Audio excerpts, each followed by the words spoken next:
the position I held is a consultative position in terms of before a decision is made, there has to be a lot of consultations.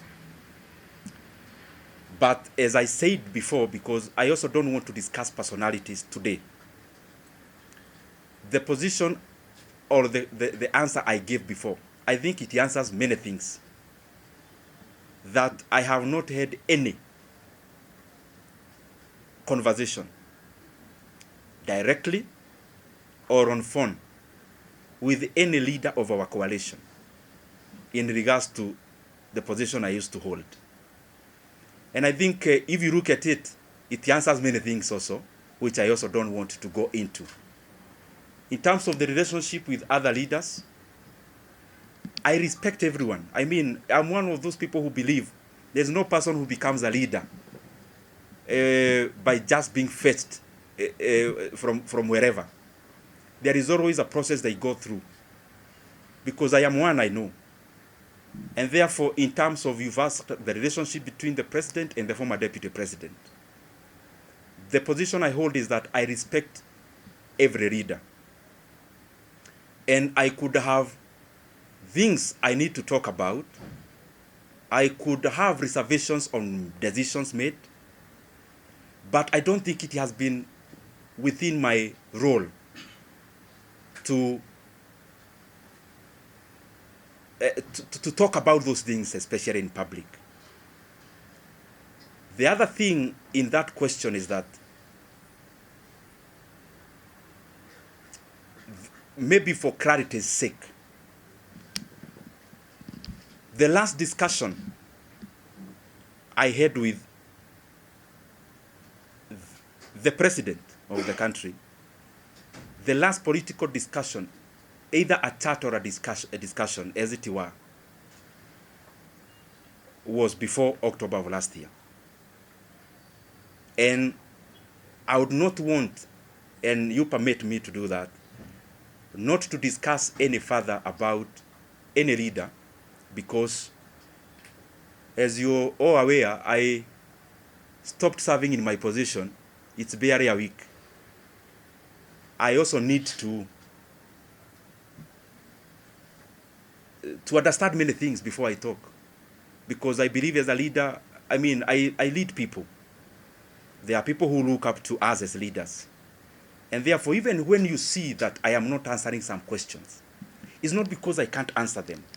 I believe you have covered me previously, and you know for sure that, respectively, in this world, I only fear God.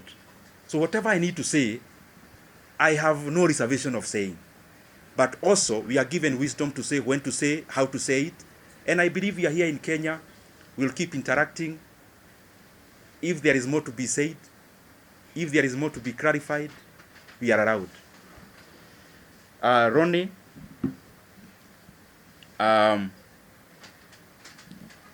he has been to Kiharu, by the way, to cover. Wachana naye. Taoja hii ni maji ya dimu kidogo ndio. Yo mkiuliza swali kwa ikuwe sawa.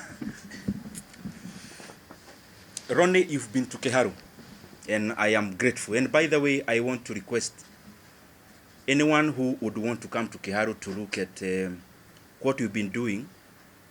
We are more than glad to host you. We don't do these things, especially of hosting people, because we want to blow our own trumpet. We do these things because I am convinced that if leaders started competing on the basis of what they are doing, the country would become better wholesomely. If our competition as leaders is deliverables, and we compete about who is doing what in terms of tangibles and development, is a very good discussion that you'd have as MPs, for example, because we hold CDF, and that is the reason why we would be glad even to host you. We have hosted, I think, 4 delegations of my colleagues in Kiharu on benchmarking exercises. We actually don't call them benchmarking. We call them peer-to-peer learning, because I also learn from them. I am not a non-knowing. And I also learned from my colleagues a great deal. And in terms of, like the video you see around, me wearing some goldish shirt, I'm sure you have seen it. That was on 4th of January last year. It is not a recent, it's not a recent video. And we have been doing those things primarily because I think at some point I was not doing the right thing, and at some point I learned. And therefore I feel that if I share my experiences with anyone, and I also learn from them, the management of public resources becomes better. If Keharo improves, any other Mvita improves, if Ebakasi East improves, if any other constituency improves, then Kenya holistically becomes a better place. And I want to underline, the leaders who come to Keharo, they don't come to learn because I am all-knowing and I know everything. I also learn from them. And that is why I also go to their constituencies to learn what they do. And I also know majority are trying their best. Specifically to answer you now, is that the projects you saw in Keharo, majority of it that we have done in our learning institutions, I actually did in my first term. In my first term, I was a member of a committee called Regional Integration. I think I have answered you. So